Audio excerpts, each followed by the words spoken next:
Blender 4.3, there is a new feature in the VSE that allows you to connect the audio and video strips together. So by default, if I just click the video or the audio, you can see they move separately, but you can just select both of them by clicking and dragging, come up to strip, and then select connect strips. The shortcut is Control-Alt-C. And then you see this little link icon in both of these, and if I deselect and then select one of them, both of them move together. However, most of you know Ryan King, and in a recent video he put out, he showed his old workflow prior to 4.3. Watch.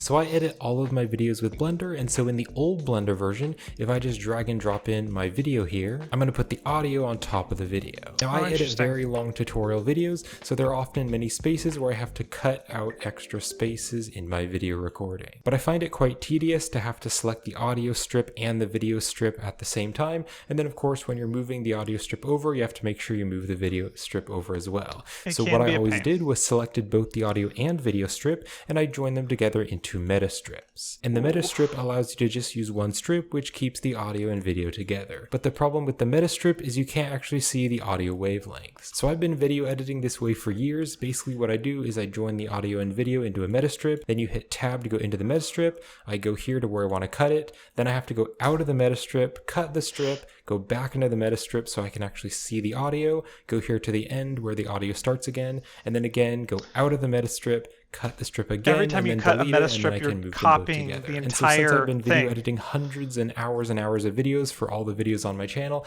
I've gotten really quite fast at this, but it's quite annoying to have to go into the meta strip just to see the audio wavelengths. Yes, that would be super annoying. Plus, all of the audio and video strips are duplicated each time you have a meta strip and you cut that meta strip. You have the whole length of the video and audio in each meta strip. It's a great video and I highly recommend going and watching the full thing, but Ryan, my man, I feel for you. It's so painful to watch. If I'd known that that was your workflow sooner, I would have helped you out. So if you're in the same boat as Ryan and you're doing video editing in Blender with an older version, this is how you can accomplish the same thing. So in older versions of Blender with the default settings, all you have to do is press and hold Control and select either strip, and then it will select both of them.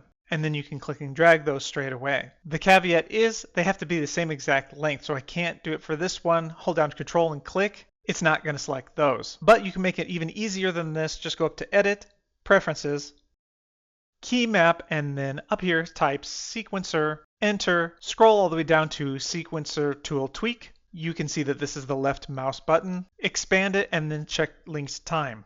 Now if I select these, you can see it selects both of them automatically as long as they are the exact same length. So now I can bring this one over here to be the exact length, and now I can click and drag them straight away. And this is in the older versions of Blender. However, something in 4.3 that is super useful is you can connect as many strips as you want and they don't have to be the same length. So I'm going to take this and pull this out, select both of these, Control-Alt-C, now they're connected. If I deselect and then if I just click and drag, you can see they're completely connected. They don't have to be the same length. Also, I can connect as many as I want. So let's say I just want these three connected. Just select those three, Control-Alt-C. And now if I select this one, that's disconnected. But if I select any of these three, they are all connected with each other. And that truly is super useful.